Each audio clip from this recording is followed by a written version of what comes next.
Boni, Molim. vidim da piješ sok iz limenke. Ne, nego iz čaše. Pa naravno da pijem sok iz limenke, pa to je očigledno. Dobro, pa nemoj odmah da se svađaš. A šta ćeš posle da uradiš sa tom limenkom? Planiram da je pojedem. Ne izmotavaj se. Ne odgovaram na glupa pitanja. Nije to glupo pitanje. Odgovori mi šta ćeš da uradiš sa limenkom kada popiješ sok. Bacit ću je u smeće. Je li sad u redu? Je sigurno? Najsigurnije. Dobro. To je baš dobro. Dobro. Ali to u stvari ništa ne valja. Šta sad ne valja? Ako ti baciš limenku u smeće, Dobro. onda ja ne znam ko ih baca okolo van kante za smeće. Kako to misliš van kante za smeće? Juče sam išla sa Talijom da prošeta malo van grada. I videla sam da nešto svetli svuda po travi. Nešto svetli? Da. Kad sam prišla, videla sam da ima jako puno limenki, koje je neko samo tako bez veze bacio.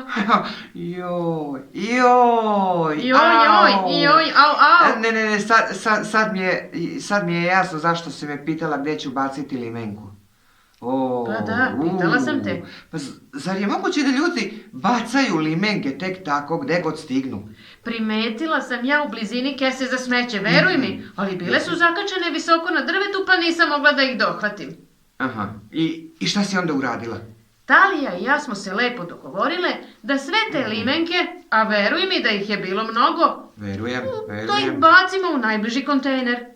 3 puta smo se vraćale po limenke jer nismo mogli da ih ponesemo odjednom. Dobro ste postupile. Da znaš da ste dobro postupile. Da. I znaš šta? Šta? Ponosan sam što si mi baš ti, moja sestrica. Da. A znaš šta? Praznim limenkama mesto je u smeću. U smeću treba ih reciklirati. Čekaj, šta ti sad to znači reciklirati? Pa, pričat ću te o reciklaži malo kasnije, dobro? A sad idem da bacim ovu limenku u smeće. Znaš šta, Boni? I ja sam ponosna što si baš ti moj bata. Pametnjakoviću. Ajde, idemo da bacimo ovu limenku.